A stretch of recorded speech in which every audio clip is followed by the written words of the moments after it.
Good morning, everyone. It's Kris with Inspired Energy again, and I'm here with Hartwell, and we're on episode number 5 in Human Design. Good morning, Hartwell. Good morning, Yes. Kris. Good morning, everyone.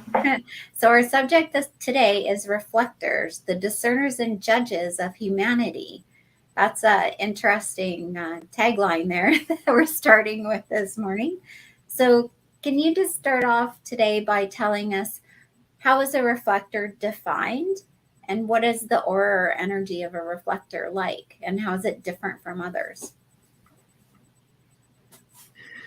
Well, it's funny to ask the question, how are they defined? Because in human design, that's a particular word about what centers are defined and what are not. What sets the reflector apart from everyone else is that no centers are defined. There's not a single defined channel, and every center is white. Oh, they can play with everybody. They can play with everything. Life is a playground. Life is magical. Life is potentially wondrous to a reflector operating as themselves. But as a result of having nothing defined, they move through the world in a very unobtrusive way. Their energy does not, it does not press in on you. It does not affect us. It doesn't affect others in any of the other ways of the other types, of course. So they're kind of relaxing. They're unobtrusive. They're non-invasive. Are they almost invisible? Pardon? Are they almost invisible? Like, I imagine if you're unintrusive, like, do people actually see them, or are they kind of invisible as they move through the world? That can be how they come across, or that can be how their experience feels to them, as though no one notices them, as though they have no impact. And that can be a deep part of their not self experience in the world, is to feel like they're not being seen for who they are. Right. So what is their special ability? What is it that a reflector is meant to do? A reflector, there's an old metaphor of canaries in a coal mine that is very useful when thinking about reflectors. Canaries were taken into coal mines because they would be a good indicator if there was some kind of gas leak or something wrong with the air. Right. So reflectors are like that in human society. They sense which environments are healthy and which are not. They can tell which people are living in alignment with their own designs, that is, authentically or not. And so they have an aura that is sampling and discerning, and so that's their special ability. They can tell who's authentic and who isn't. They can tell what environments are healthy and which are not. Right. So what would their experience be, or their not self theme? So if a reflector is not living the life according to their design, what does that look like for them? What it looks like is feeling outside of everything, like they're an observer and they're not fitting in. The key word here that we've used for others, I mean, each type has had its own word. For the reflector, it's disappointment. Feeling deeply disappointed by life, by other people, by not being seen, by not being included. Right. That's the theme for them. So I imagine that would they'd be prone to probably depression and things like that then, if they're that disappointed in their not self theme, right? Or is that not the case? I think you could make a case for that. I haven't known. I mean, of course, reflectors are about 1% of the population. 1 in 100 people. So, I haven't known. Pardon? They're very rare then. Yes, the rarest of the types. And so even in terms of my practice of doing readings in human design, I haven't met a lot of them. Yes. But yes, I mean, I think, I don't know that they would be any more depressed than as a generalization than anyone else. Well, because everybody can get disappointed. So I was just thinking, Yes. it was me thinking outside the box going, oh, well, if that's their not self-theme, maybe they're more prone to that. But Well, yeah. And I mean, one, for those people who know human design a bit, the question might come up, because remember, I mean, we haven't spoken about this yet, but we're chit-chatting. But an undefined center amplifies the experience of its environment. And if they have each of the 9 centers undefined, that's a lot of amplification. Yeah, exactly. So the question might arise, are they more vulnerable than the rest of the population? Right. So, and the answer is no, they're not. They're actually the most resilient of the types because they take in the aura of other people less deeply. Oh, okay. So what about when they're living their design? So we talked about when they're not living their design. So what does it look like? When they're living their design, then they live in an energy of surprise. That is their success signature. Is to be living in a sense of flow, being surprised by life in every moment, feeling joyful and feeling in the flow. So like everything's a miracle. Yes. Seeing life as a miracle. Feeling, really appreciating the wonder of life. Oh, wonderful. I would want to be a reflector if that's how I would live every day. Because my well, as I was studying and considering the life of a reflector, I was thinking the same. Yeah, that's pretty. You're forced to deal with a lot of uncertainty, though. Yeah, exactly. So what is their deepest fear for a reflector? What would that look like for them? Their deepest fear is that they will not be seen as themselves, that they will live outside of community, because their desire and they're actually designed to be at the heart of community, included feeling like a participant, and then having people be respectful and appreciative of their ability to reflect the reality of what's going on in the situation. Sounds like they would make like a really good HR director or something like that, where they have to discern everybody's energies, right? So they're taking it in and then they're analyzing it and then they can give that feedback, right?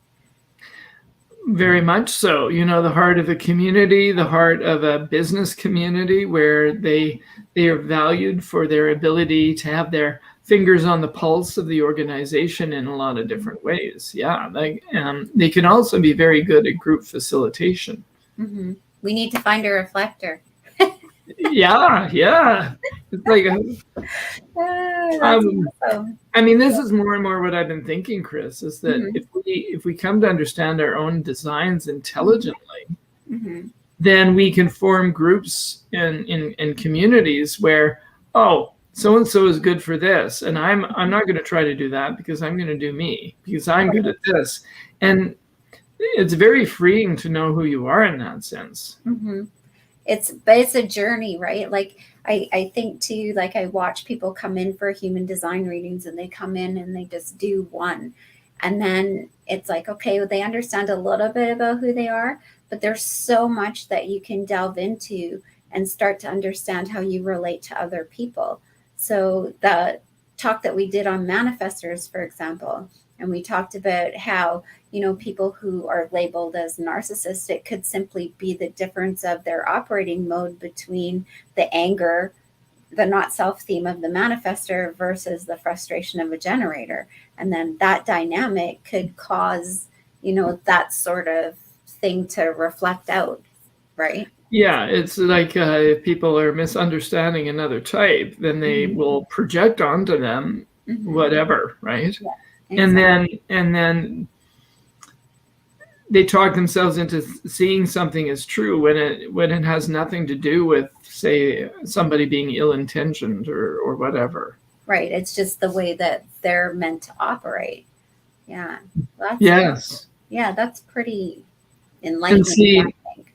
I mean, what's interesting about the reflector is that they can, like all of us, most of us, we're living not self lives. We're not living in alignment with our own designs. And a reflector out of alignment with their own design is going to lose. They're going to have a hard time feeling a sense of self, because nothing in them is consistent. And so they become a reflector for everyone around them. And So they can be an everybody's incredible got a- mirror. Yeah. They can be an incredible mirror to other people. Say, for instance, a reflector who is married, if they're living a not self experience, they're going to reflect the other person so much that person is actually, if they're falling in love with the reflector, they're really falling in love with themselves, because the reflector is mirroring the person they're in relationship with. So, and so then it the can opposite's be true. Pardon me? So then the opposite would be true if they're reflecting back somebody who does not love themselves. That wouldn't be a good relationship to be in for a reflector then. Well, it's more that a reflector could potentially help you love yourself, because you are reflecting them. The reflector would be reflecting them, but then the reflector would be lost in that experience. Okay. They wouldn't have a chance to show up as themselves, and so it could become deeply codependent. Oh, okay. Yeah, that makes sense. So a reflector needs to learn how to not take on the projections of other people, and understand where their baseline is. Oh, that's And interesting. that's actually what makes the reflector most unique, or just in an incredibly different zone than the rest of us, because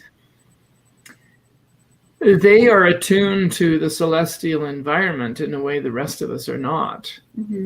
Because the definition of a channel will happen when a reflector comes into relationship with another person, or the planets, as they move through the gates, will define certain aspects of the projector.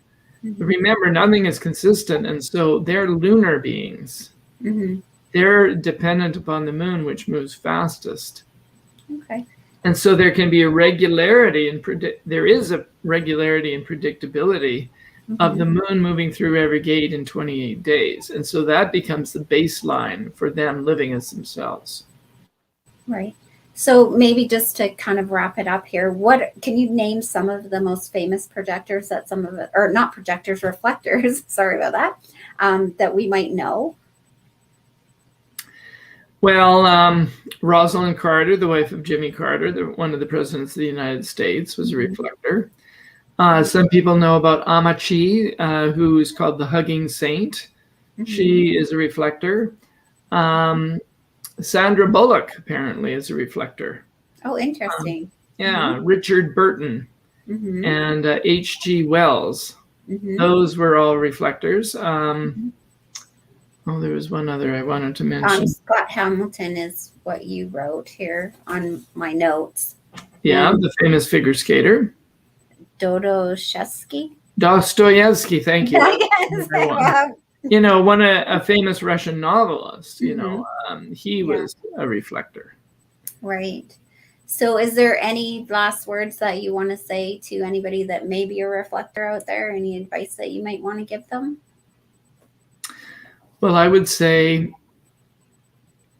really respect your own uniqueness and experiment with your own strategy, which is to learn how to pay attention to the moon as it moves through all your gates. That's certainly something I could help people with. But that is going to be a key for them, to realize that they offer a tremendous gift to the world. And we need that gift, because they're the ones who are going to help us. They remind us there's something about a reflector that harks back to the ancient times when we lived in harmony with nature, lived in flow with life, and lived, in peace in our communities. And there's an energy that harkens back to the time and can help us recreate that time as we move forward into this new era.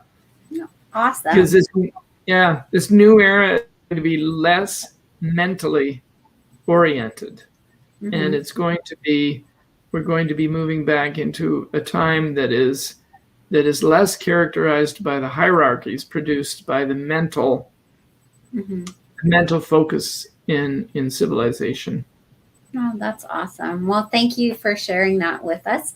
Next week, Hartwell and I will be back at 9:30 on Wednesday, and we're going to be covering the orientation to the human design chart. So explaining defined and undefined. And then there's different channels. If you've had a reading, you'll know that there's red and black on the line, the channel between each of the gates.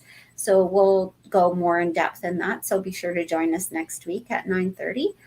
Thank you, Hartwell, for everything today. And if any of you would like a reading or want more information about your design, you can give us a call or text us here at Clarity, 587-596-3333. We'd be happy to delve into the human design with you. So for today, God bless, and we'll see you next week.